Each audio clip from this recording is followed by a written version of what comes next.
Ok, então agora estamos oficialmente ao vivo. Vou fazer uma pequena contextualização.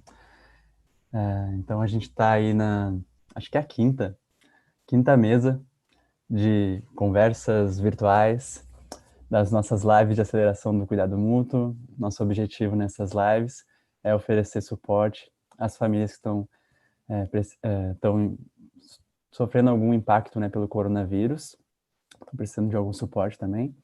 E a gente pensa que nessas lives a gente tem dois tipos de suportes principais que a gente vai oferecer, na verdade três, né? Um deles é a parte das doações, que é o suporte material.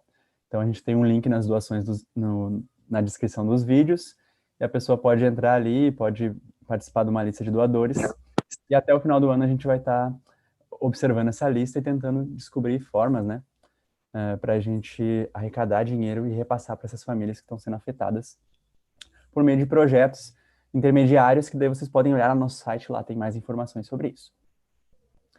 E aí, outros tipos de suporte que a gente considera que está tendo aqui é um suporte afetivo, né, um espaço aqui para a gente cultivar ideias de conexão, e também um suporte intelectual. Eu acho que a ideia da educação também tem bastante relação com este suporte, né?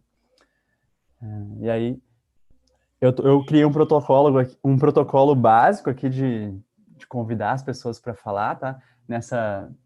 Os convidados, entre aspas, especiais, né? Todos que estão aqui são muito especiais para mim, mas os convidados, né, que foram chamados para essa mesa, tem o Daniel Ferrari, a Joana Barros e a Thaís Junqueira. E aí a minha proposta aqui de apresentação é livre, mas se vocês quiserem seguir esse protocolo, é assim: falar o nome, falar o local, uma motivação para estar aqui nessas lives, né? Se quiser compartilhar uma gratidão e um luto, eu acho legal, porque daí a gente traz esse lado também da conexão, né? E se tem alguma relação com o tema da mesa, né? Se tem algum projeto que realiza, se tem alguma atividade que realiza ou realizou. Então, e a ordem que a gente está acostumando tomar é a ordem alfabética. Aí seria o Daniel, Joana e Thaís. Mas, também se o Daniel optar por uma coisa diferente, eu estou aberto, tá? Minha parte era essa. Então tá, então vou primeiro dizer que eu estou muito feliz aqui no Sul. A gente fala faceiro, eu gosto de falar que eu fico muito faceiro por ver a Thaís aqui e a Joana. Eu já tinha me conectado com elas antes, com uns estudos e cursos de educação pelo WhatsApp. E, estou bem contente. Bem contente também de ver a Helena, de ver a Simone de novo, que estão quase todos os encontros juntos aqui também até agora, né? De ter a Yara junto também. O João também está ali junto, e a Elisângela. E me chamo Daniel, poderia brincar dizendo que eu sou um desertor acadêmico, porque eu não consegui terminar ainda a faculdade, porque ainda tem um certo bloqueio. Na época eu não conhecia a CNV para conseguir me acolher e ver o que estava acontecendo, então eu só, não, não, não, é isso aí. E agora eu estou tentando ver o que eu posso fazer para continuar contribuindo com a área da educação enquanto eu não me conecto formalmente, né, não me torno professor formalmente e trabalhar, né, na área. Então, estou em Canoas, no estado do Rio Grande do Sul, que é bem do lado de Porto Alegre, sou quase vizinho do Bruno. E agora, indo para os lutos e gratidão, estou enlutecendo bastante, talvez, as tensões políticas, especialmente na área da educação, né, com relação aos ministérios, com relação a tudo que está acontecendo, sem querer criar uma imagem pejorativa sobre as pessoas que estão lá, tendo esse cuidado, mas me enlutece muito, né, as tensões estarem acima do cuidado sobre como a gente poderia lidar com a situação, né, etc. Então, isso para mim está bem delicado. Tem que acolher bastante, muita CNV para mim conseguir acolher isso. Mas a gratidão também vem, e apesar de parecer estranho, fico grato por essa pandemia tá também tornando tenso e ajudando a gente a pensar a educação de outros modos, que não o prédio escola ser o único espaço de aprendizagem que a gente pode conceber. E apesar das complicações que a gente está tendo, dos desafios da Secretaria de Educação estarem continuando a usar o mesmo paradigma de aula em casa, através da internet, apesar de muitas crianças não terem acesso à internet. Isso eu fico grato por estar brotando assim esse desafio de pensar outras maneiras. E aí isso me contenta, porque aí meio que está sendo a força esse pensar outras estruturas, outras formas. Então, para mim está sendo um motivo de gratidão, de celebração. E é isso. Então, essa seria a minha fala inicial. Hein?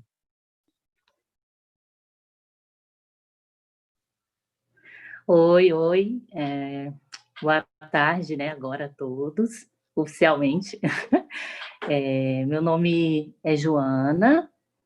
Eu conheci a CNV, assim, foi meio que um processo, né, porque eu sempre tive muitas coisas que eram internas, só que externamente eu não conseguia lidar com isso. E aí, quando eu comecei a trabalhar, foi quando isso aflorou, né? E aí eu tinha um contato já, assim, de escutar CNV, e comecei a pesquisar, assim, individualmente. Eu tem uma prima minha que também se interessa muito pelo assunto e ela me passava alguns contatos e tudo, e eu conheci o canal do Bruno ano passado. Comecei a fazer o curso de CNV para curiosos, estou na segunda turma já lá também, tentando concluir, e aí isso foi chegando em mim, né? Então, eu tentando levar isso para o contexto da escola, né, em relação à minha prática, foi ano passado que eu comecei a ter algumas experiências, né, como práticas de CNV. Isso no contexto da escola, em momentos talvez um tanto quanto assim pontuais, né? Porque a escola é um universo assim em expansão que está a todo momento ali acontecendo coisas, e em momentos que eu achava que era oportuno eu estava tentando fazer isso. Eu sou de Mara Rosa, uma cidade que fica no interior do norte de Goiás. Eu cheguei aqui em Brasília ontem, né? Sou professora da secretaria também, assim como a Thaís, que eu estou descobrindo agora isso, e foi maravilhoso. E estamos aí, nessa jornada, tentando praticar a CNV tanto na vida quanto, né, em outros espaços. Um luto, eu acredito que, assim, um pouco que eu estou tendo contato, assim, de como está sendo, né, essa questão do ensino à distância durante a pandemia, isso está afetando de uma forma muito dolorosa, às vezes, muitas crianças, né, e as famílias. Então, em relação a um luto, eu acho que vai por esse caminho, assim, que tem muitas pessoas sofrendo, né, nesses moldes de ensino devido à pandemia e todo o contexto familiar e tudo que a gente sabe que não está sendo, né, fácil. E uma gratidão por estar aqui nesse momento, principalmente, pela vida, por estar aqui hoje, e gratidão também por ter conhecido esse projeto do Bruno, que para mim foi maravilhoso, assim, mudou muita coisa na minha vida, e é isso. Bem, é a minha vez, né? Boa tarde a todos, todas, né? Eu sou a Thaís, né? Goiana, moro em Brasília desde os 5 anos. Sou professora da educação básica há 20 anos. Também sou mediadora judicial e social voluntária e pesquisadora na área de linguística. Eu ensino inglês e francês, e eu acredito que eu herdei o interesse pela profissão de professor de minha mãe, né? Ela também era professora e costumava me levar para a escola em que trabalhava, né? Então, como diz o ditado, né? Filho de peixe, peixinho é. Sobre a minha motivação, eu posso dizer assim, nesse tempo, né, que decorreu da minha profissão, que a escola são as pessoas, e pessoas com diferentes psicodinâmicas. Assim, eu percebo, né, que há conflitos intrapsíquicos, né, que impulsionam o conflito interpessoal entre essas pessoas que pertencem à escola, provocando algumas vezes interações, vamos dizer, caóticas, né, que impossibilitam o diálogo entre elas e a convivência, né.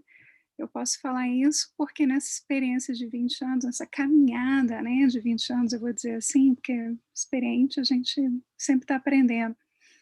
E como coordenadora, né, de um projeto educacional, que é o Gisarte em Movimento, eu fui me sensibilizando aos poucos para as diferentes manifestações de violência na escola pública, né. Então eu me permiti observar o comportamento dos alunos em questões de indisciplina e me desafiei a capacitar, né, para lidar com essas questões, né. Então eu celebro, né, aqui nesse momento, esse encontro, porque é um encontro de pessoas, né, que acho que a nossa vida se resume a isso.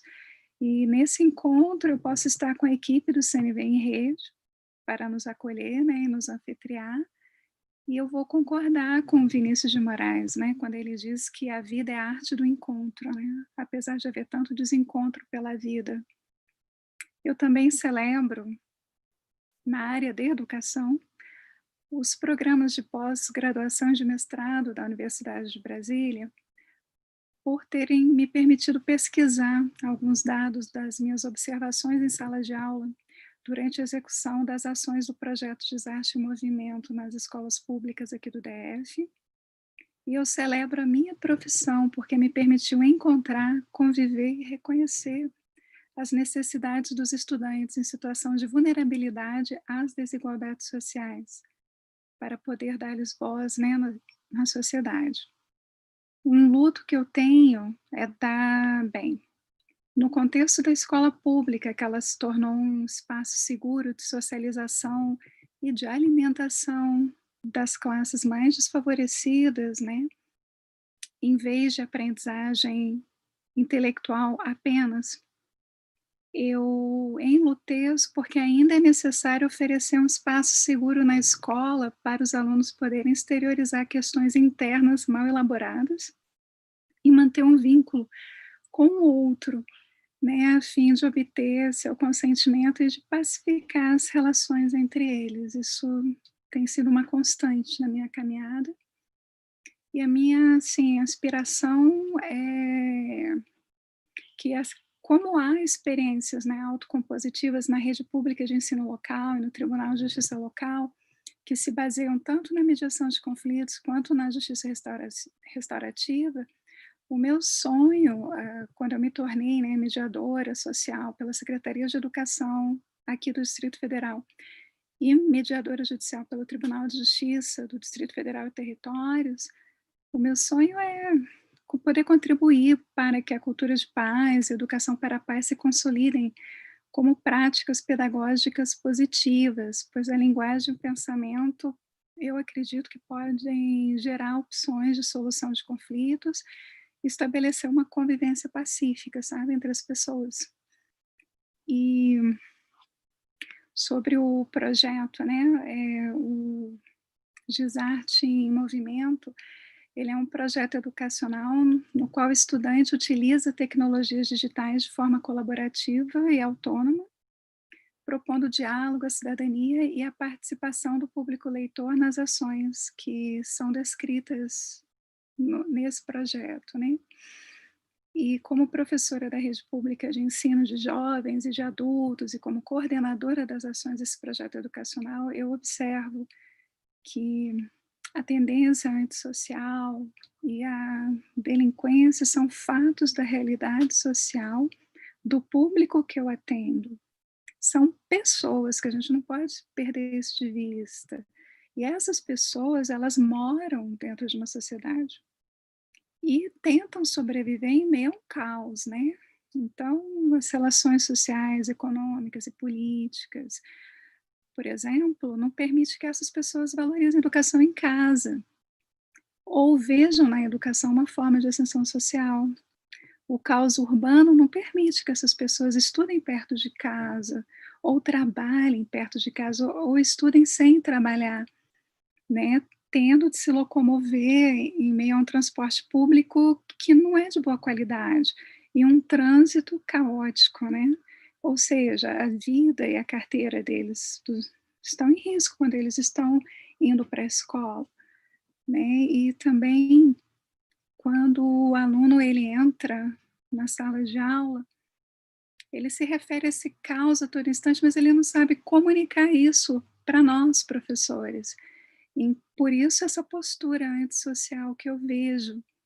E com o projeto Desarte Movimento, durante as ações, acompanhando a realização deles, observando a psicodinâmica deles, eu percebi que eles não agridem o professor ou qualquer membro da comunidade escolar, né, mas a instituição atrás de mim, que eu represento, né, e rejeita as regras sociais de convivência dessa instituição, né. Então eu percebia que se o professor não estabelecesse limites para agressividade, o aluno não era sociável.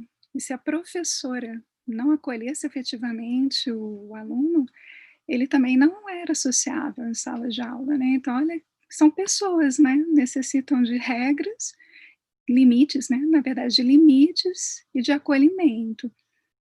E as diferenças de percepção que eles trazem, gente, diferenças de saber quem é a figura do conflito. Eu acho que se eles me confundem com a instituição que eu represento, como é que eles vão saber quem causou o conflito, né? Então, de fato, assim, ninguém decide melhor, né, como lidar com os conflitos e os seus interesses do que as próprias pessoas envolvidas. E nesse sentido, nesses conflitos interpessoais na escola pública, o que eu vejo é que todo mundo quer ser ouvido e compreendido, sabe? Professor, aluno, funcionário. E a CNV pode contribuir nesse processo, e é o que me trouxe aqui.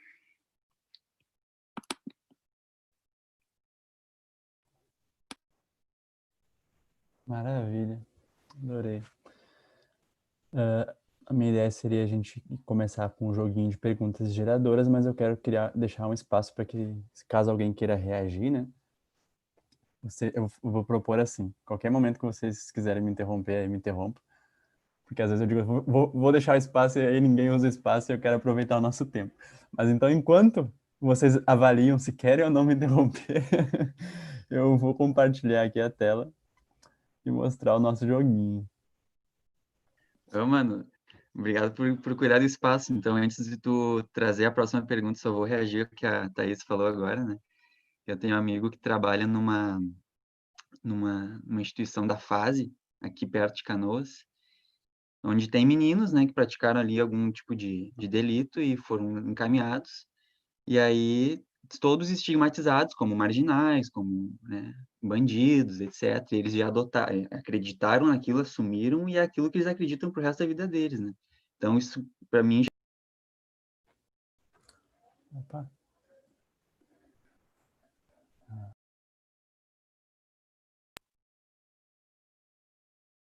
Não estou ouvindo. Daniel, liga o microfone. brincou. Eu estava no espaço aqui, acho que deu problema. E aí, eu não sei onde é que vocês pararam de conseguiram me ouvir. Estava falando de um amigo que trabalha numa instituição da FASE. Estão me ouvindo? Que eles assimilaram a ideia de que eles eram bandidos, essa coisa assim. Sim. Só que aí, mesmo assim, mesmo apesar deles acreditarem nesse rótulo deles e se enxergarem assim, todo final de ano, esse meu amigo, que é muito bem quisto, né, nesse espaço, os adolescentes demonstram um respeito, assim, um carinho por ele. Chega no final do ano, chegam para ele e perguntam: "Ei, tio, quer algum carro para nesse fim de ano de Natal? Aí, o senhor quiser, a gente pode conseguir. A gente sabe destravar tudo que é tranca de carro. O senhor quer um Uno novo? A gente consegue. O senhor quer um Fiat? Também. Os Mercedes são mais difíceis, mas, né, os Palios 2015 ali, a gente consegue sem problema." Então, quer dizer, apesar dos rótulos, por baixo tem aquela compaixão pulsando ali, né? Só que o jeito que eles aprenderam a expressar isso foi desse jeito. E aí, enfim, acho que eu quis compartilhar um luto, né? Apesar de ser engraçadinha essa história, né? Mas só querendo reagir, né? Às falas da Thaís. Obrigado por usar esse espaço assim. Para mim estimulou conexão e reflexão. Percebi a parte do que é engraçada, mas que ao mesmo tempo tem luto, né? Percebi quando o João riu espontaneamente e eu ri também junto. Daí eu vi que o João, no olhar dele, eu vi que ele percebeu também a gravidade e eu percebi junto. Daí a gente meio nessa sinergia que rimos, mas ao mesmo tempo, ok, essa é uma realidade que eu não gostaria de conceber. E eu sei que deve ter muita dor, muito sofrimento por trás, né, de todas essas partes que aparentemente são engraçadas aí. Então, vamos lá. Me recompondo de novo e acolhendo aqui a situação. Obrigado por me ouvirem. Ok, eu vou seguir no joguinho aqui novamente. Vai ser um prazer ser interrompido, porque eu acho que o que está surgindo em vocês é mais importante aqui do que as regrinhas neste caso aqui específico, né? Então vou rodar primeira rodada aqui, seria para o próprio Daniel responder, então vamos ver. 4. O que você faz para promover a educação e com quem? Daí interprete a palavra educação como quiser.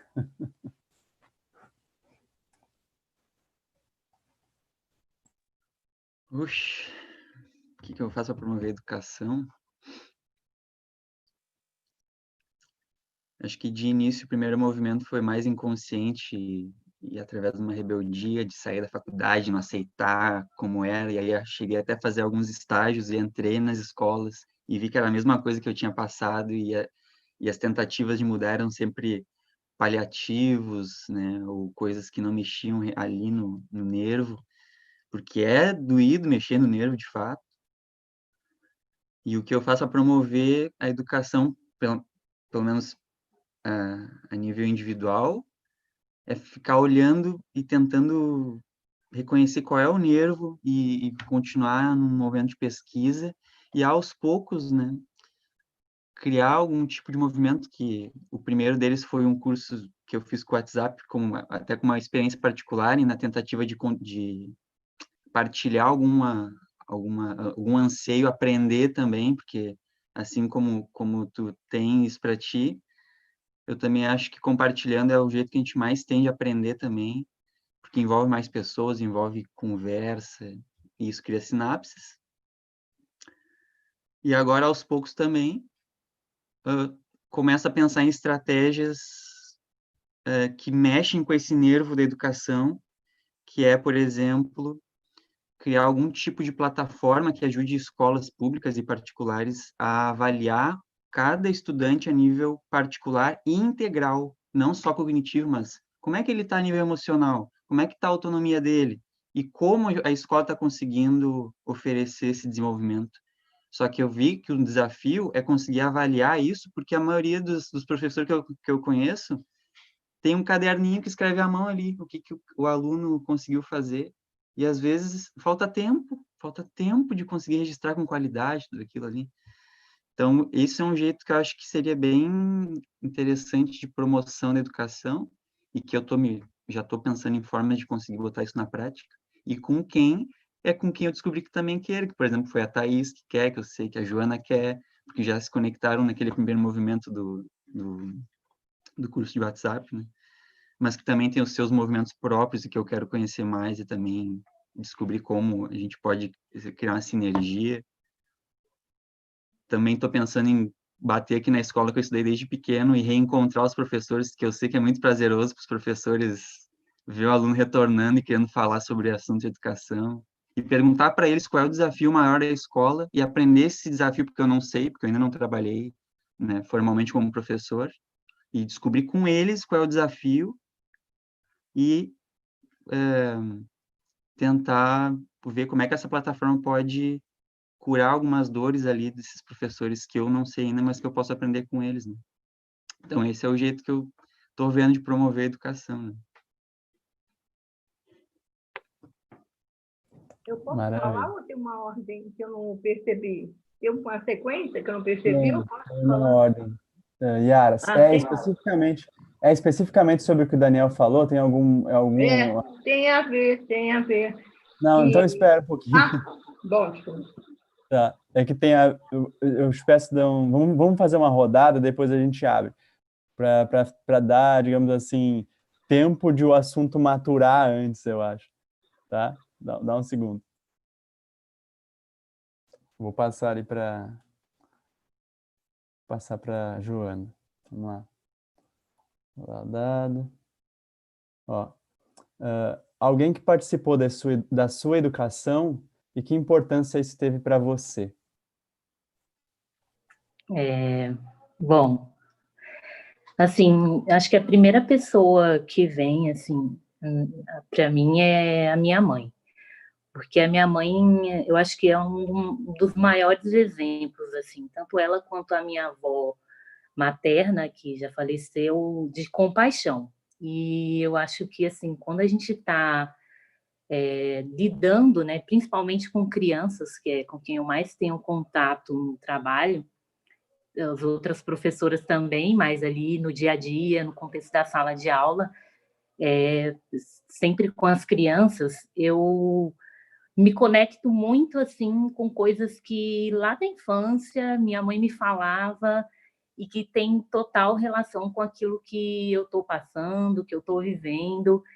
Então, assim, ela surge assim para mim como uma pessoa inspiradora, assim, de às vezes parar e compreender o sujeito, por que que as crianças estão agindo de uma forma que eu não gostaria e que eu não tenho controle sobre isso, muitas vezes, de entender questões, às vezes, até mais, assim, não espirituais, mas que fogem, né, da nossa cognição e que, às vezes, a gente precisa estar aberta para poder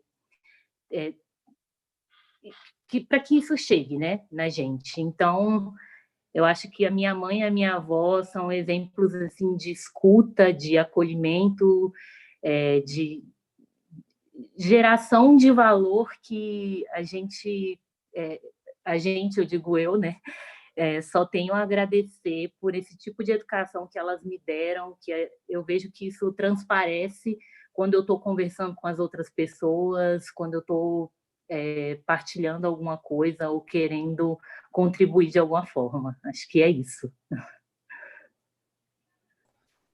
Beleza? Agora é a Thaís. Vou passar aqui. Se alguém quiser, né, complementar, fique à vontade. Especificamente da roda aqui, né? Vamos lá. Acho que tem a ver... Opa, é grande essa questão aqui. Qual a importância para você do autoconhecimento na educação? Você já teve, ou você teve ou vê esse valor suficientemente presente na educação, no caso? Olha, aqui em Brasília, na Secretaria de Educação, nós temos um projeto, uma parceria que é de plena atenção na escola.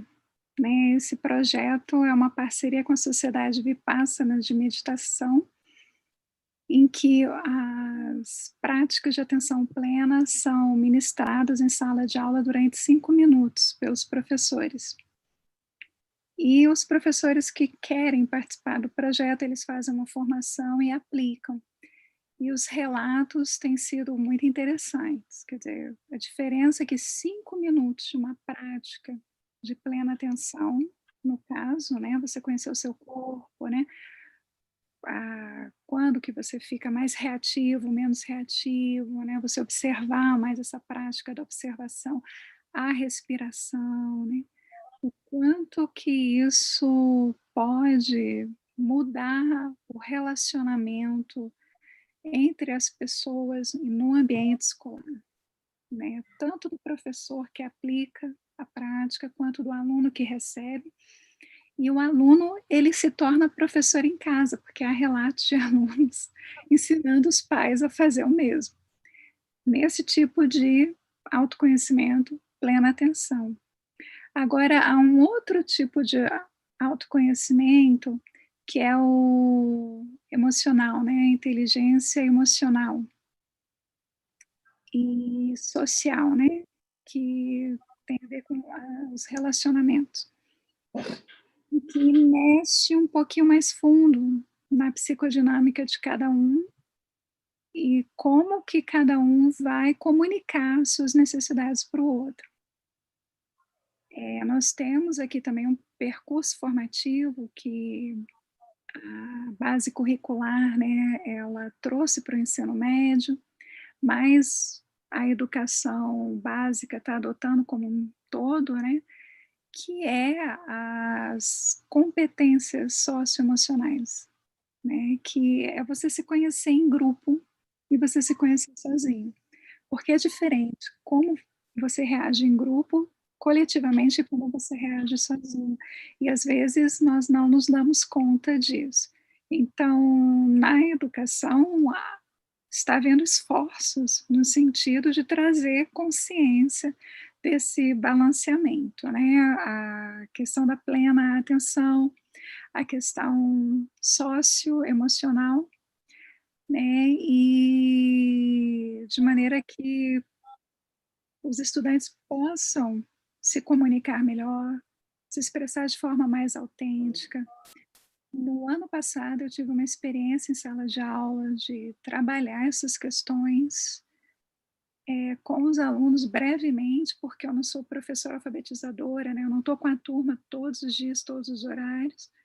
Então, em alguns dias, em alguns momentos, eu trazia um questionário, eu trazia umas questões, e alunos se interessaram muito, quiseram mais materiais, acabei repassando a respeito, porque a educação, não todas as escolas faziam, né, esse tipo de trabalho, desde a infância, e as pessoas adultas, elas desconhecem, né, e quando elas conhecem isso, elas ficam muito, elas se identificam com o conteúdo.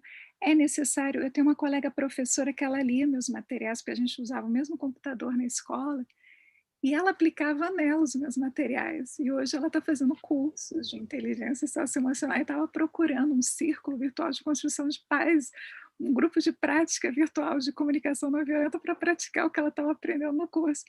Por isso que eu te falo, assim, gente, esse tipo de material é vida, são pessoas, e as pessoas são a mesma essência. Quando você traz isso, e há materiais tão bonitinhos, né? Como eu sou professora de inglês, é tudo assim bem formatadinho, então eu achava tudo em inglês e passava em português para o inglês, assim, para os alunos entenderem, né? Então, assim, é muito, muito interessante, muito rico. Eu acredito que as escolas agora, como está na base, né, curricular nacional, nós vamos estar caminhando nesse sentido. É bem-vindo, é uma atividade bem-vinda, em todos os sentidos.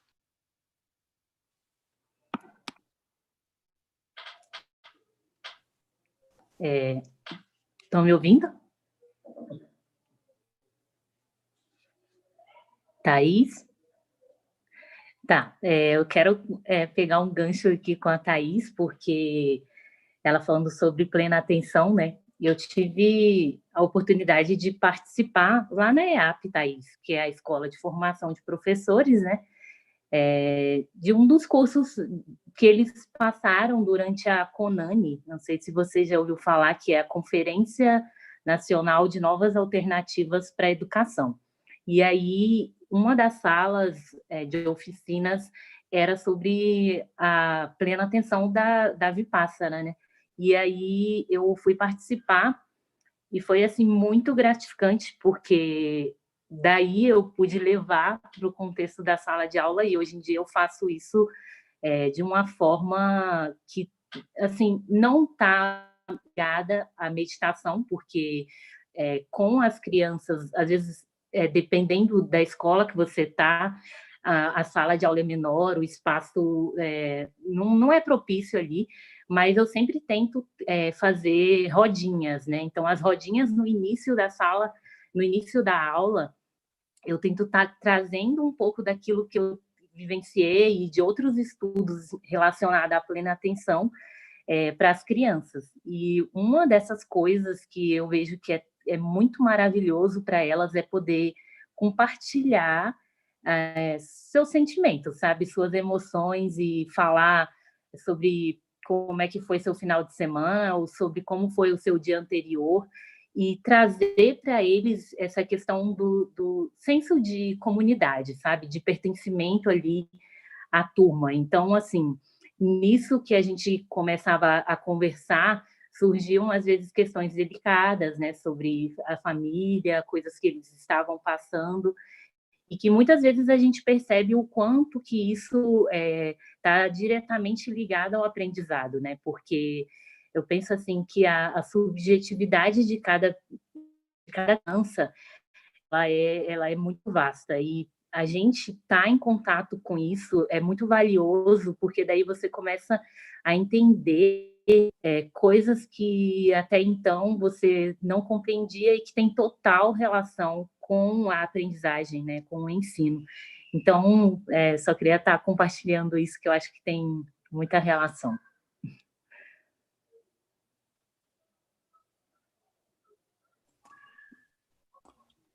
Abrimos aí para o pessoal, se a Yara quiser falar. Sumiu. O que houve? Estamos ouvindo, Yara, pode falar. Oi, sumiu tudo. Minutinho. Ai, voltou. Desculpe, mas eu sou iniciante de portanto, eu não tenho nem a forma de falar como vocês usam certas sequências.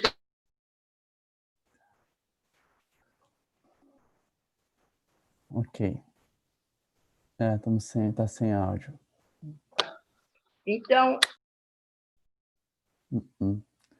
Você... me ocorreu no item aonde eu promovo educação, né? Eu vou juntar duas. Como que eu juntei educação para promover educação? Para mim, a minha competência veio da minha carência. E a minha carência veio de uma relação com autoridades que não deixavam existir, não me deixavam expressar. Então, de tanto trabalhar para conhecer esse fenômeno, em vez de ficar reclamando, eu parti para tentar conhecer esse fenômeno do conflito. Por que faltava essa compassividade, né?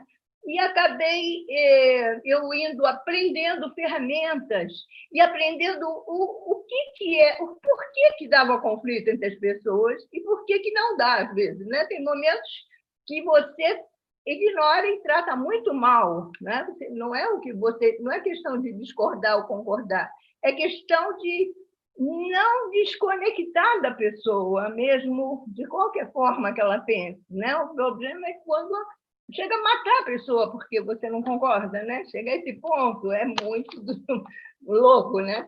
Então, eu consegui entender a origem de o que levava à compassividade e o que levava ao conflito, de tanto pesquisar e ver.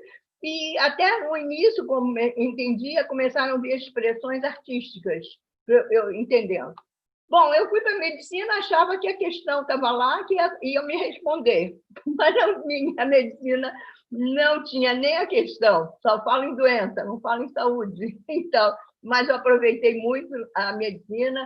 Aí disseram, essa questão tua é lá na psico. Aí eu fui para a psiquiatria, para a psicanálise, piorou mais ainda, mais conflito, cada vez mais conflito. Então, depois, enfim, fui juntando, e nesses momentos eu ia aprendendo, eram coisas muito boas que eu estava aprendendo, lógico, não dá para responder, mas fui agregando todos esses conhecimentos da medicina, da clínica, da fisiologia, da bioquímica, tudo isso é fundamental para conhecer todos os aspectos humanos, né?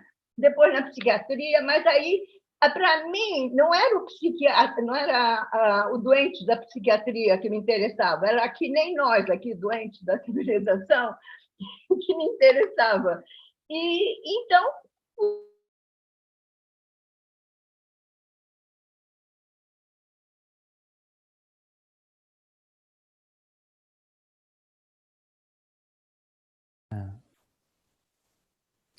Yara, vamos fazer vamos seguinte, Yara, seu áudio parou de funcionar de novo, tá bem difícil de te ouvir.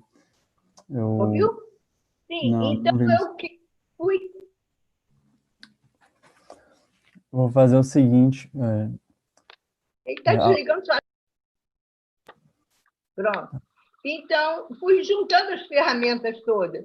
E nesse processo de entender essa questão desse tipo de relacionamento, eu também era doente da civilização, eu também fui recuperando. Eu também vim no autoconhecimento, como é na segunda questão, que fala disso. Eu vim me crescendo, entendendo o fenômeno e ao mesmo tempo, juntando tudo, e juntei as ferramentas para a educação, mas que eu percebi que você tem que ter uma inversão epistemológica, tem que começar da vivência para a consciência, senão fica aquela decoreba, né? Memoriza as questões, fala, engole o livro. E juntei, então, biodança, arte-terapia junguiana, teatros, tudo isso.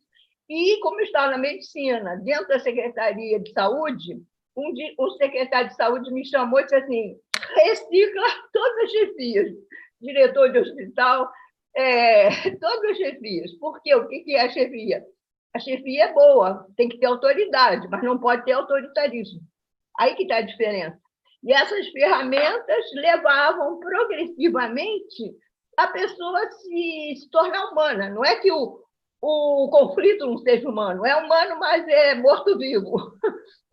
E o outro é humano mais humano, que respeita as dimensões humanas e a relação, por isso que ele fica compassivo, que é da nossa natureza ser compassivo. Então, teve resultados espetaculares, que eu mesmo fico boba, como é que, de repente, pessoas que se odiavam, você faz uma roda, na hora se integra. Ele quer integrar, nós queremos, é da nossa natureza. Então, é só recordar e dizer, pode fazer. Pode beijar, pode agarrar, pode tudo. Vamos! E pronto, vem à tona. Né? Então, não é uma colagem, não é uma recomposição, é só uma autorização de que a vida seja priorizada. E nessas ferramentas isso acontece.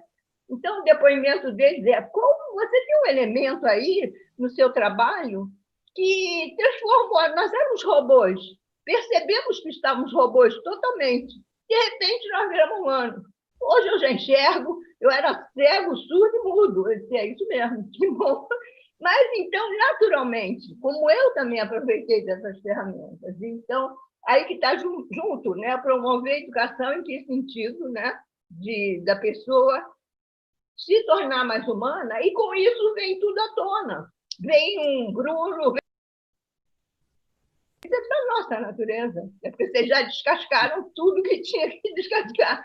Todas aquelas repressões, proibições, vocês já têm, por isso cada um, do seu jeito, vai se ajudando. Eu também parti para ajudar desse jeito, porque foi aonde mais a gente pega a nossa carência e transforma em competência. Já ouviram falar? Quantas pérolas vocês já têm? Sabe o processo da pérola? Como é que se surge? Yara, eu quero te fazer uma pergunta. Eu gostaria de fazer uma pergunta. Você gostaria de fazer alguma pergunta para o pessoal? Ou você gostaria de verificar alguma ideia que você está trazendo com a gente? Porque eu estou preocupado com o nosso horário. As lives, elas duram 1h30, são Bom, para mim, está bem. Não sei se eu fui eu, está bem. Eu acho que depois essa Thaís, eu vi que ela estava assimilando, de repente, se ela quiser complementar, trazer alguma questão assim que surgiu, eu acho que pode ser legal, mas eu estou preocupado com o nosso horário, então vou te pedir para a gente tentar ser mais objetivo, né? Especificamente nas perguntas para o pessoal dos convidados, para que a gente possa aproveitar melhor o nosso espaço aqui, depois a gente pode fazer outras lives, outros encontros, mas essa daqui eu quero cuidar muito. Não sei se a Thaís quer partir de alguma reflexão ou se a gente continua das perguntas geradoras. Eu estou aberto, tá? No caso, a abordagem da Yara, né, ela vem da saúde, da área da saúde, e ela traz algumas práticas integrativas da saúde, né? Mais a arte, terapia, né? Ou seja, né, a educação, ela não se restringe a uma escola, como nós conhecemos, né? A educação, ela pode acontecer em qualquer ambiente, em qualquer espaço, entre duas pessoas, onde há mais de uma pessoa, há educação, né? Porque é uma troca de conhecimento, é um aprendizado mútuo. Se você tem duas pessoas, um educa o outro. A figura do professor, ela é simbólica, mas você aprende com quem você ensina e vice-versa, né? Então, a saúde, ela trabalha muito nessa linha, porque o médico não tem como tratar o paciente se o paciente não disser o que está acontecendo com ele, né? Na escola, a gente pode fingir que a gente está dando aula, né? O aluno pode fingir que está aprendendo, mas na saúde não tem como é que vai evoluir o quadro, né? Então, é interessante essa colocação da Yara nesse sentido, as contribuições, as práticas integrativas e de outras formas de educar. Sim, eu faço isso com qualquer ser humano. Por um acaso, eu estava na saúde, mas qualquer ser humano, para humanizá-lo mais, né? Fazer com que ele comece a trocar, dialogar, porque eles não, a doença seria a pessoa não está dialogando ainda. Então, tem que começar a estruturar a capacidade de dialogar para poder, então, prosseguir. É o D0, né? Então, eu fiz com os professores de escola, qualquer ser humano, né, nesse sentido da coordenação, porque se ele se torna humano, se ele reconhece o outro como existindo, pronto, é outra abordagem, não é? Agora, o outro que está hierarquizando, se achando o dono do mundo, e o outro como se fosse uma pessoa que não existe, vai manter um padrão eterno da nossa cultura, né? Nesse sentido. Não sei se ficou claro. Tá bom. E aí, pessoal? Seguimos nas perguntas geradoras, pode ser, ou vocês querem abrir alguma outra questão? Eu sei que tem a Helena também, ela estuda, está fazendo, não sei se é isso, Helena, depois me confirma. Tem alguma coisa, algum interesse em atuar na área da saúde também? Não sei se quer trazer alguma, sei lá, alguma motivação, alguma questão para a gente. De certa forma, todo mundo, né, tem algum interesse com a educação. Não sei se me ouviram. Estão me ouvindo? Então, né? Tá. Então, vou seguir aí.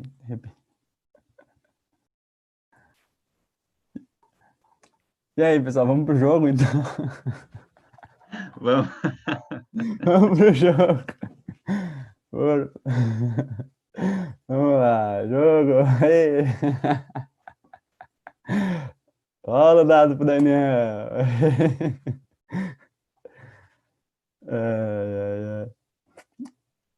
Qual a importância da cooperação na educação? Você acha que esse é um valor que está suficientemente presente?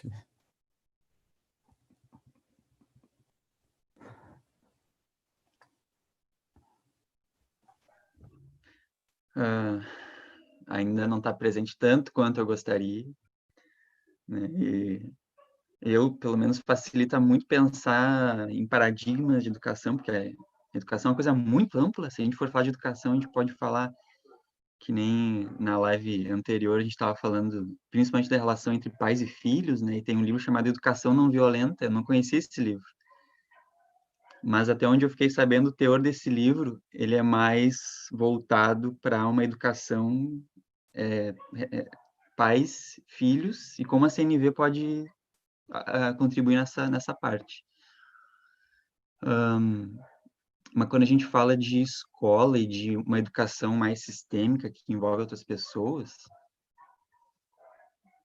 no nosso paradigma o que tem uma porcentagem maior sendo praticada, a cooperação ainda não é um valor fundamental, porque, na minha opinião, se um professor chega com o assunto que foi definido por ele, ou foi definido pela escola, ou foi definido pela secretaria,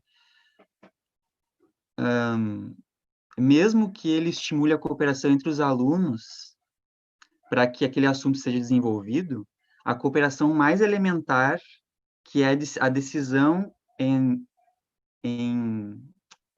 qual assunto vai ser estudado, se o aluno participa dessa decisão, a cooperação, na minha opinião, ela está sendo construída mais profundamente. Então, nesse sentido, eu acho que ainda poderia ser a cooperação não está tão presente como eu gostaria, porque ela não está presente na parte de decisões mais elementares. E aí a gente, né, nesse paradigma da instrução, ainda não está presente, mas tem uns paradigmas que estimulam mais nesse sentido a autonomia, que a cooperação ela é fundamental. Né? Em outros paradigmas não tem como gerar educação sem a cooperação. Tanto professor cooperando com aluno, ou aluno é difícil falar aluno porque aluno significa a sem, e luno é luz, então aluno significa sem luz. Então essa palavra me incomoda um pouquinho.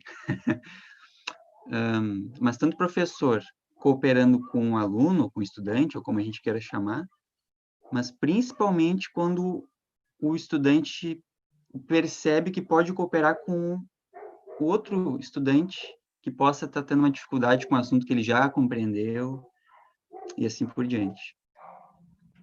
Então, nesse sentido, não está tão presente assim a cooperação quanto eu gostaria.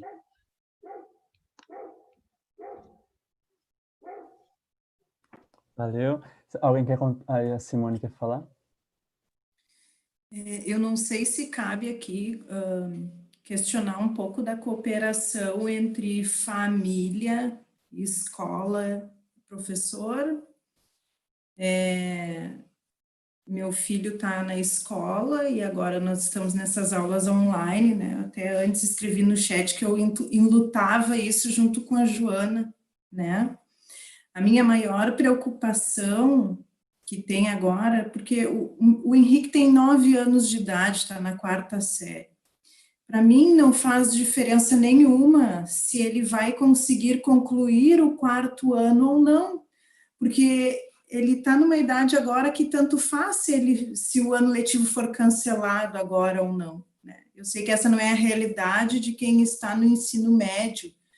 Né? Então, a minha inquietação muito é procurar a escola e ter um diálogo aberto com a escola, de que se a escola não vai se dar conta, não vai se perceber que está na hora de jogar a toalha em relação a esse ano atípico que estamos todos vivendo e parar de cobrar esse ensino em casa, que, na minha opinião, se torna muito difícil, porque eu tive muitas dificuldades na escola quando eu era criança, e agora o Henrique recebe lições, por exemplo, de fração em matemática, uma matéria que eu fui muito mal a vida inteira, eu odeio matemática, e aí eu tenho que estudar, né, eu tenho que procurar o estudo disso para eu passar para ele, para ajudar ele, mesmo o professor ajudando online, que não está ajudando muito, na minha opinião. Então, esse diálogo entre família e escola, pelo menos aqui na minha realidade, para mim está faltando muito. E aí eu não percebo, tanto nesse momento, agora, de pandemia, quanto em outros momentos, eu não percebo muito essa cooperação acontecendo entre família e escola, família, professor, porque cada família tem sua particularidade, assim como cada criança tem sua particularidade. E às vezes, quando nós, família, vamos buscar a escola para explicar a particularidade que aquela criança está vivendo em casa, que aquela família vive, a escola sempre vem com um tratamento igualitário né? Então, e não um tratamento assim de vamos entender essa realidade, mas não, a escola vem com aquela resposta pronta de resposta em massa, né? Então, eu tenho percebido essa falta. Então, ao meu ver, né, eu que sou mãe e tento dialogar com a escola, falta muita cooperação, né? Falta a escola talvez abrir esse espaço de escuta maior para estas famílias, né? Por mais que, por exemplo, né, aí é uma reclamação barra necessidade minha, né? Por mais que a escola do meu filho diga que tem esse espaço na verdade não existe, né? Então, eu não chega a ser assim uma grande dúvida, mas é talvez mais até para complementar ou para eu tentar entender aqui se a cooperação não seria só entre aluno e professor, mas também colocar a família mais dentro desse espaço de cooperação dentro da escola. A Thais vai falar, né? Eu não sei se... Eu gostaria de prevenir uma coisa, não sei se de repente já até vai contemplar isso, Thais, mas eu gostaria de prevenir uma visão de culpabilização unidirecional, não estou dizendo que é essa a intenção, mas uma das leituras possíveis de alguém que vai estar assistindo esse vídeo pode ser essa, da gente entender que nós estamos considerando que a escola não se importa, a escola não sei o quê, e aí reconhecer um poder de participação, que é assim, ok, talvez eu não esteja conseguindo ainda manifestar ou cuidar da minha necessidade de colaboração com a escola, isso não significa que eu não tenha liberdade para buscar isso. Aí eu me pergunto para mim, como alguém da comunidade, eu pergunto para mim, quantas passeatas, quantos movimentos eu fiz, quantas vezes eu, sei lá, fui lá na escola e falei com aquela diretora, nesse sentido, né, de reconhecer que nós como não olhar a escola como a causa, mas como alguém que também faz parte de um sistema que inteiro ele não é sustentável, né? E aí reconhecer que, ok, de repente a escola, a minha experiência com a escola, eu reconheço essas falhas aqui, mas eu também reconheço um espaço de empoderamento das pessoas, de tentar fazer essa diferença. E eu reconheço o meu luto por eu não ter ainda me articulado, não estar ainda numa rede participando, que vai na escola e que ajuda para que a minha voz seja ouvida, porque eu gostaria que a minha voz fosse ouvida, né? Então, só quero trazer esse espaço de corresponsabilidade aí para que quando agora a Thais vai trazer provavelmente um outro lado da escola, para que a gente não olhe isso numa competição de tentar dizer, não, mas a escola, e não, né? Eu gostaria de ter cuidado disso. Obrigado pelo espaço, tá, Thais? Ok. Simone, assim, há um movimento, não só no Brasil, mas no mundo todo, de projetos educacionais inovadores. Então, nesses projetos educacionais inovadores, a escola é vista como uma comunidade, como pessoas. A comunidade escolar, ela é feita pelos alunos, pelos pais, pelos funcionários, pelos professores e pela cidade. Fala-se até em território educativo, onde o aluno pode ir e aprender a lição da escola com o mecânico, entendeu? Com o padeiro, sabe? Com uma pessoa que faz perfumes, ela pode ter aula de química. Então, há projetos educacionais que visam ver a escola não só entre quatro paredes, mas tanto as pessoas como o território.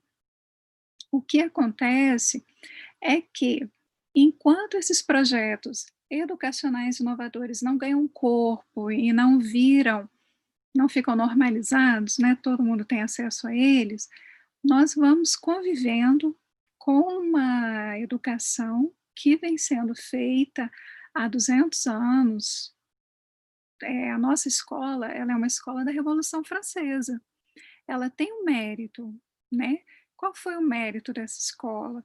Ela trouxe a população para ser alfabetizada, né? Antes as pessoas eram alfabetizadas por mentores, as pessoas ricas, as pessoas pobres não tinham acesso, não sabiam ler e escrever. Então essa escola, ela tem esse mérito de ter alcançado uma grande quantidade de pessoas e alfabetizado.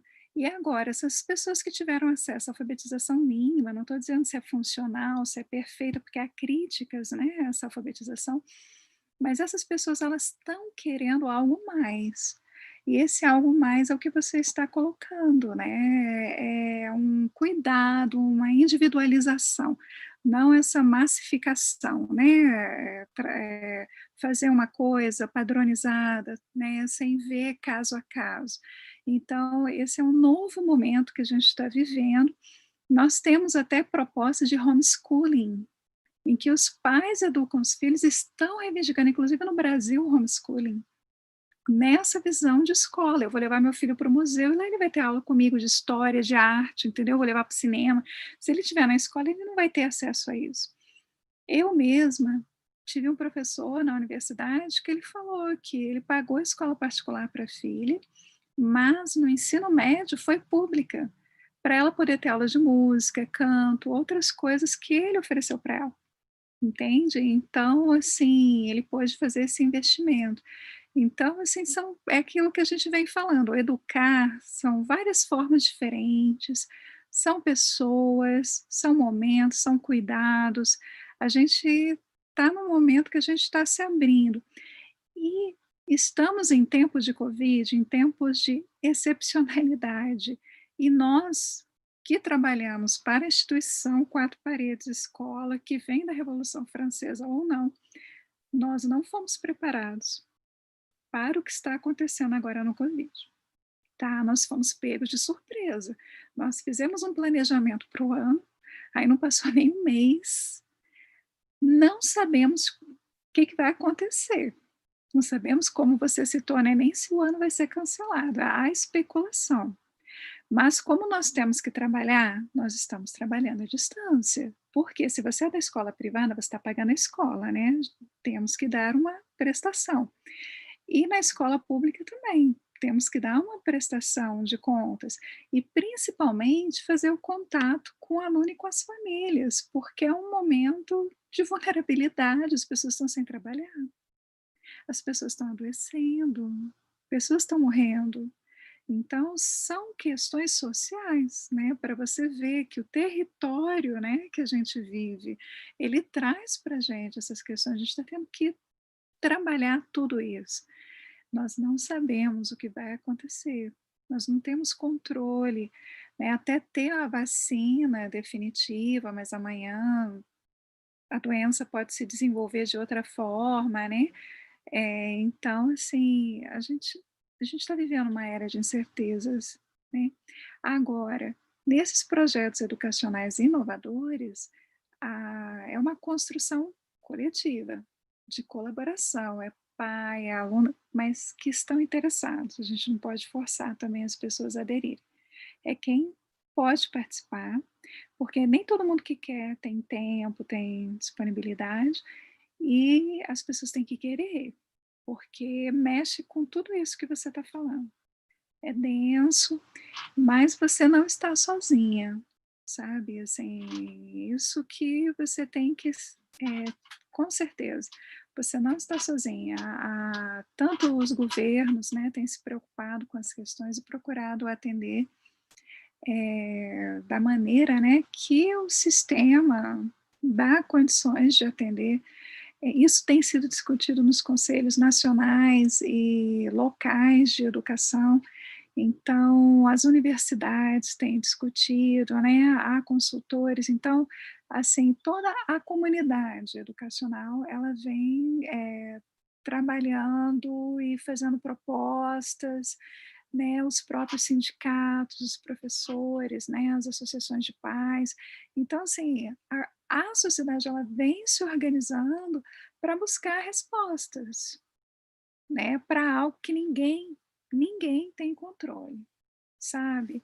Então, é desafiador e é um momento que essa questão comunitária de cooperação, ela está vindo.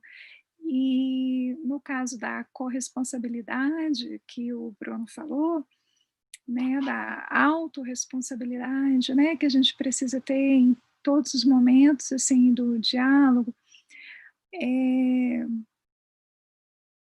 mais do que o aprendizado que o seu filho vai ter com fração, sabe?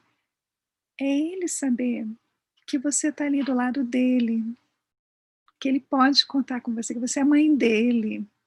Ele reconhecer isso em você, porque a criança, sabe, eu entrava em sala, eu dava bom dia, em inglês, né, as aulas de inglês são assim, meus alunos, nossa, ninguém me dá bom dia em casa, porque sai 4 horas da manhã, chega 11 horas da noite, e eu ouvia assim, gente, uma coisa básica, mas a gente está perdendo isso. Eu me lembro, quando eu estudava e trabalhava, eu só via minha mãe dormindo, a gente não se via.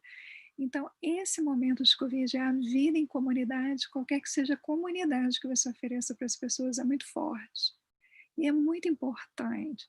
Você está presente, é a prática da presença. Isso faz toda a diferença. Mais do que o conhecimento que você transmite, sabe? E isso é muito importante, colocar aqui nesse momento que a gente está vivendo.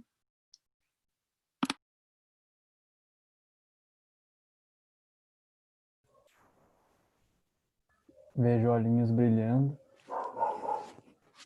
E celebro aqui a nossa conexão. Coisa boa. Vamos... João, tem algo a celebrar? Tem algo só no gesto, ok? Joana? Assim, pegando um gancho da Thaís, né? Eu estava aqui pensando muito sobre coisas que já aconteceram, né, na escola que eu estava trabalhando ano passado e que muitas vezes igual eu estava assistindo as lives de manhã e algum comentário assim que era só falar, sabe? Era só alguém ir lá e falar. E tem muito disso, porque lá na escola ano passado estava tendo o processo lá de escolha da gestão, né? E aí teve vários horários que a gestora estava chamando a comunidade para poder estar conhecendo os projetos da escola, o que a gente estava querendo propor. E aí, assim, nos momentos da reunião, dava os professores e 1 ou 2 pais, assim. E aí teve um desses momentos que uma mãe que estava presente, ela foi e colocou questões relacionadas àquilo que a Simone estava colocando aqui, né? Dessa falta de ligação com a escola, dessa questão de ter essa abertura para essa proximidade, para as famílias estarem compartilhando aquilo que elas gostariam, enfim. E aí a pessoa, né, que estava se propondo a estar nesse cargo, ela colocou para essa mãe também os nossos medos, né? As nossas inseguranças, porque muitas das vezes que ela já tinha tentado um apoio com as famílias, isso não chegava. E aí talvez era só a maneira como isso estava sendo comunicado, né? De às vezes ser só um bilhetinho que colocava na frente da escola, marcando o dia e o horário, mas não tinha essa questão da proximidade, da fala, né? Da escuta, da conversa. E aí eu sei que foi um momento assim muito rico, porque antes disso, no nosso contexto assim do que a gente estava vivenciando na turma, que a gente estava fazendo um projeto sobre animais do cerrado. E aí eu tive essa oportunidade de estar próxima às famílias e estar expondo para eles o que eu gostaria assim de estar vivenciando com esse projeto. E aí o pai de uma outra aluna, né, uma criança, eu gosto de falar criança, que a gente fica tão aluna, e o Daniel, né, colocando essa questão aí do significado da palavra aluno, isso é muito significativo, né? E, enfim, e aí o pai dessa criança, ele tinha um projeto, porque ele trabalhava numa instituição aqui de Brasília, e ele trouxe cartazes incríveis assim para a gente. Ele fez com que as professoras fossem até o lugar de trabalho dele para conhecer um pouco mais sobre o Cerrado, sobre aquilo que a gente estava fazendo, desenvolvendo na sala. Então, o quanto que isso foi rico a partir de a exposição de uma necessidade, né, que a gente estava ali querendo atender e que outras pessoas podiam estar colaborando também. E, às vezes, se a gente não tivesse falado, isso não tinha sido trazido para a escola, né? Então, é isso. Às vezes, a gente só precisa falar mas de uma forma que seja mais próxima, né? Assim, e aí, ao mesmo tempo, nesse período agora, eu junto com a Thaís, eu enluto por essas questões do modelo de ensino, porque, de fato, é difícil, né, para a gente, enquanto professora, estar nesse movimento à distância, mas também a gente começa a criar outras estratégias, né? É isso. Sim. Quem sabe a gente já roda o dadinho para ti, para Joana, ou alguém quer complementar alguma coisa específica sobre isso? Tô aberto. Não? Vou rodar o dadinho para Joana, depois tem mais um dadinho para Thaís. Daí a gente deu o número de perguntas totais para equivalente para todo mundo, né? Eu gosto de igualdade.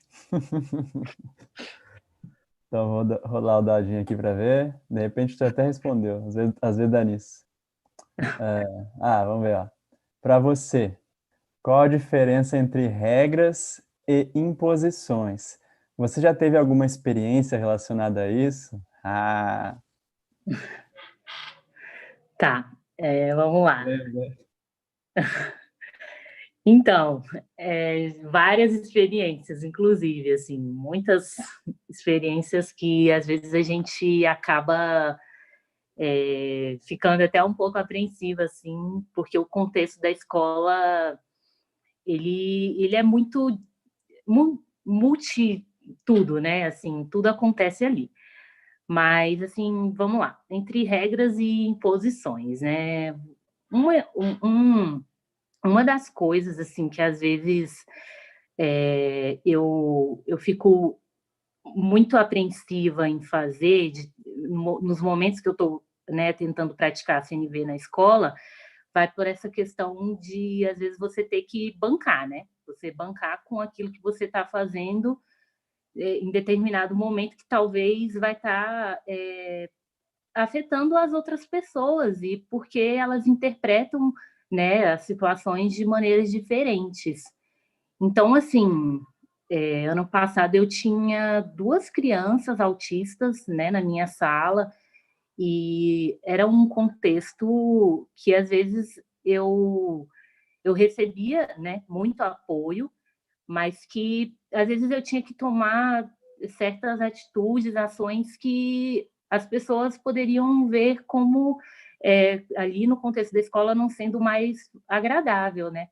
Mas assim, eu acho que quando você pensa em regras, elas precisam existir, principalmente num contexto da sala de aula, porque tem coisas que a gente não consegue controlar. Então, eu vou dar um exemplo aqui de que uma dessas crianças, ele tinha muito, quando ele chegou, né, no contexto da sala, de se jogar no chão.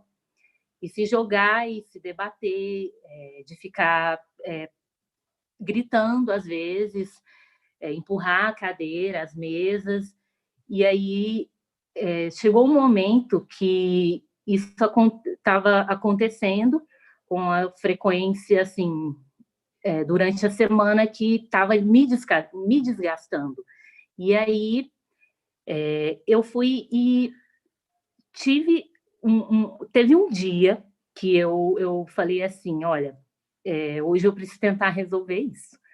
E aí surgiu a ideia, assim, na minha cabeça, no momento de deixar ele fazer isso e conversar com as outras crianças enquanto ele estava fazendo isso, sobre o quanto que isso poderia ser importante para ele, mas que ao mesmo tempo era difícil para a gente, porque ali, ao mesmo tempo que eu estava dando aula, né, assim, lá em todas essas interações, ele estava fazendo isso e aí desestabilizava assim a turma de uma maneira que todo mundo queria entender, né? As crianças queriam entender. E aí nesse dia eu fui e conversei com as crianças antes, enquanto ele estava fazendo isso, porque a gente tem os educadores sociais, que a gente chama aqui no DF, né? Que é até uma outra coisa que precisa, assim, são muitos questionamentos, mas que ele ajuda a gente a cuidar dessas crianças. E aí ele estava lá com ele e eu falei assim, agora eu vou lá atrás, eu tinha falado já para as outras crianças, eu vou conversar com ele sobre isso, porque a gente precisa resolver essa situação e tentar ser de uma maneira, assim, mais favorável possível e agradável para todo mundo. E aí eu fui, conversei com ele, e às vezes ele não respondia, porque ele estava no momento dele, né, de que as crianças com autismo, elas precisam desse tempo, às vezes, muito maior que a gente.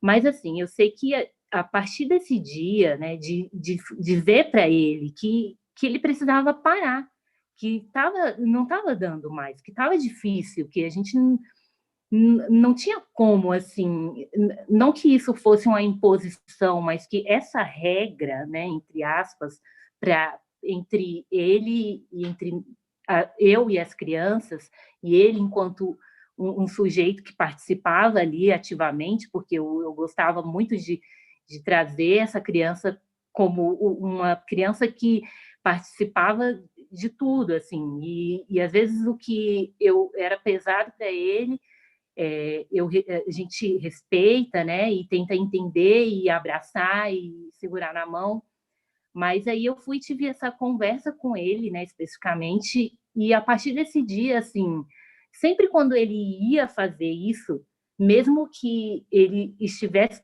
fazendo de uma forma, às vezes, que até mesmo era, não sei, né, inconsciente, ele sabia que, de certa forma, ele estava afetando outras pessoas.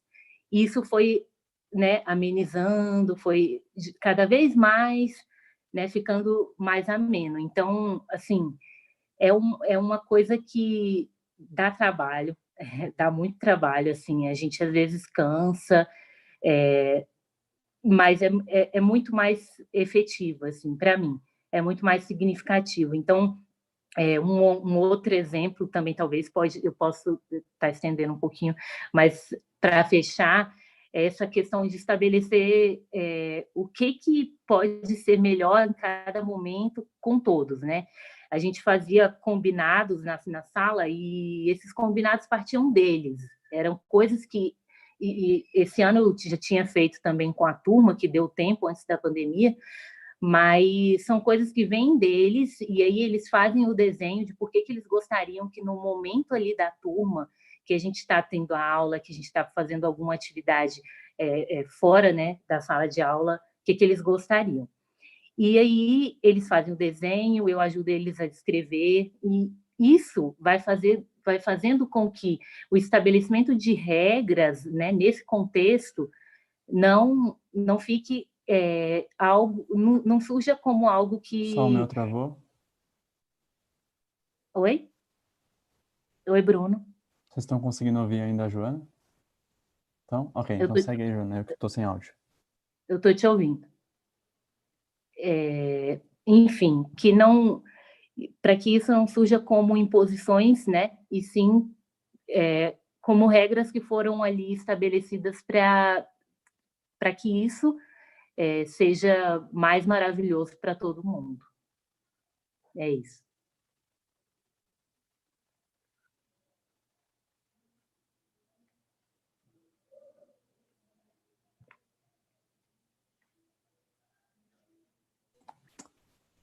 Eu tô sem áudio, tá?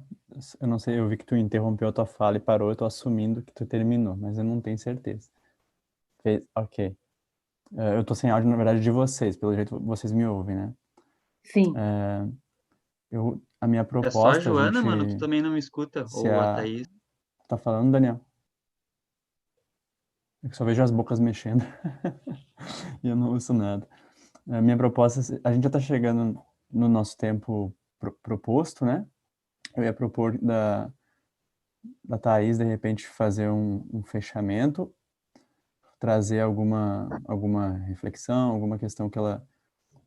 fazer algumas ponderações aí para a gente aproveitar mais esse tempinho que a gente tem junto, daí depois a gente mantém a sala um pouquinho de mais tempo aberta para alguém trocar algum contato ou anotar as coisas que foram enviadas no chat ali. E daí eu iria propor isso, tá? se estiverem de acordo, porque daí faltou ela falar na vez das perguntas, né? Daí a gente fecharia assim, ok? E eu não tô conseguindo mais ouvir vocês, eu vou ficar olhando os sinais, lendo lábios.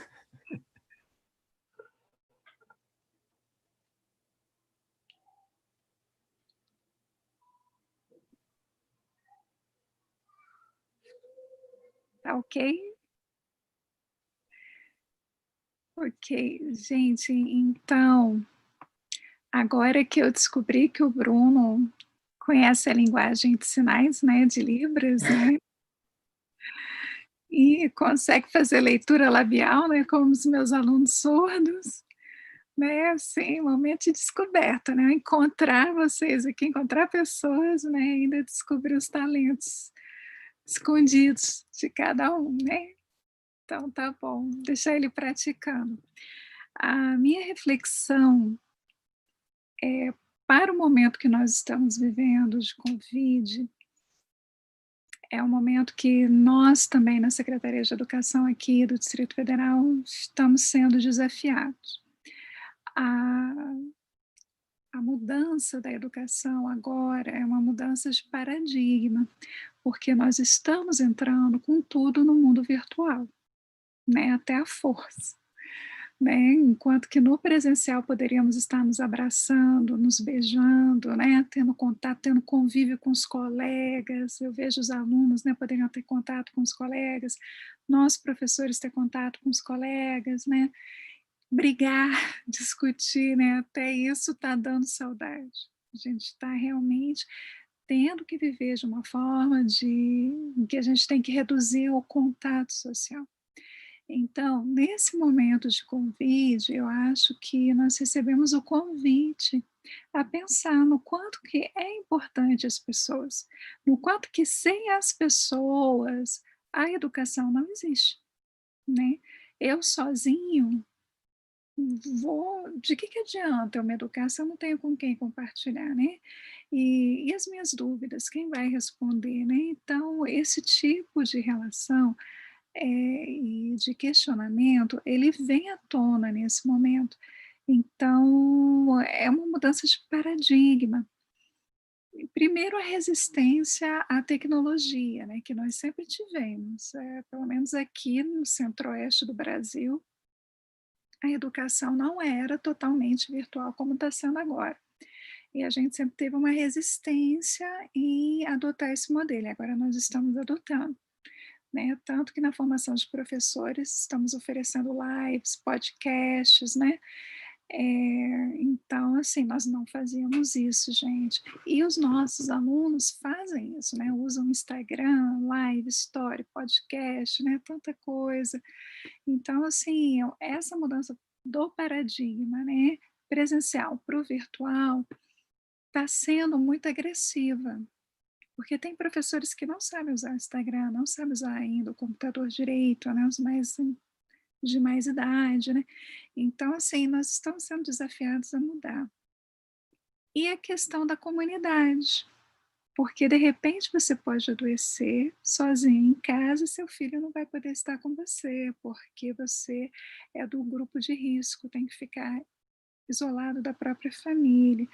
Então, assim, ou de repente alguém faleceu nesse processo, você vai sentir saudade, não pôde enterrar.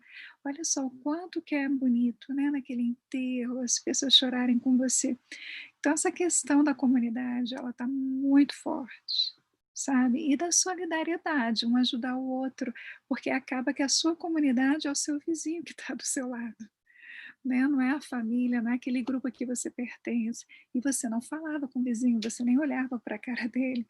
Então, assim, as nossas relações interpessoais, mais do que nunca, a gente está precisando repensar, é um convite individual. Não sei o quanto alcança as pessoas, mas aqui na minha cidade há pessoas que se mataram, entendeu? Profissionais, né? Tanto da saúde quanto da educação, né? Nós estamos tendo relatos. Então, nós estarmos aqui vivos, nos conectando, gente, é um privilégio muito grande. Há pessoas que não estão tendo isso. E, da mesma forma, na comunidade escolar, há pessoas que vão estar passando por essas questões, bem ou mal. Então, nesse momento específico, é você se abrir para esse convite, de viver em comunidade, de viver em sociedade, de usar outros recursos, outras metodologias para suprir essa necessidade, né? O virtual, já que a comunicação é no virtual, né? E principalmente respeitar o espaço, porque aqui na minha cidade tudo estava aberto, menos a parte de escolas, academias, e agora estão voltando a fechar, com medo da população pegar o vírus, não ter cuidado, né, da comunidade, dessa oportunidade, não ter aproveitado muito bem isso. Então, a minha liberdade termina, né, onde começa do outro. A gente precisa urgentemente aprender a viver em comunidade.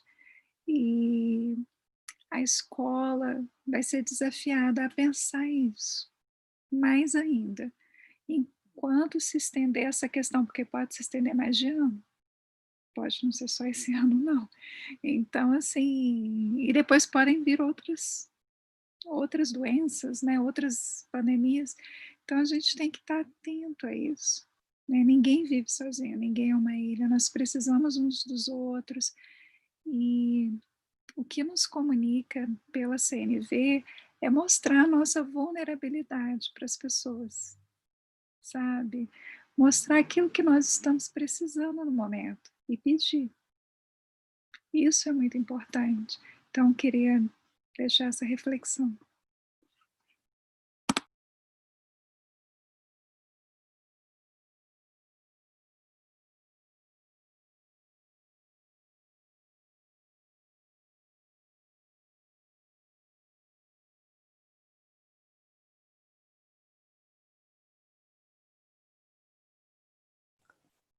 Tô vendo que ninguém tá falando, tô assumindo que a gente já tá esperando uma confirmação do encerramento, é isso? Pelos olhinhos. Eu deixei agora, eu botei o áudio do YouTube, ele é um pouquinho atrasado para mim, mas eu pude pegar o que estava acontecendo na conversa. Estou bem grato, assim, de ver valores importantes meus sendo contemplado aí. Então, agradeço. E, como eu falei nas outras mesas também, eu gostaria que este encontro aqui fosse, talvez, uma parte de vários outros encontros que a gente ainda possa fazer, tá? Sou muito, muito, muito grato à presença de vocês. Vou encerrar, então, a transmissão. E se vocês quiserem compartilhar alguma coisa na sala aqui, trocar algum contato,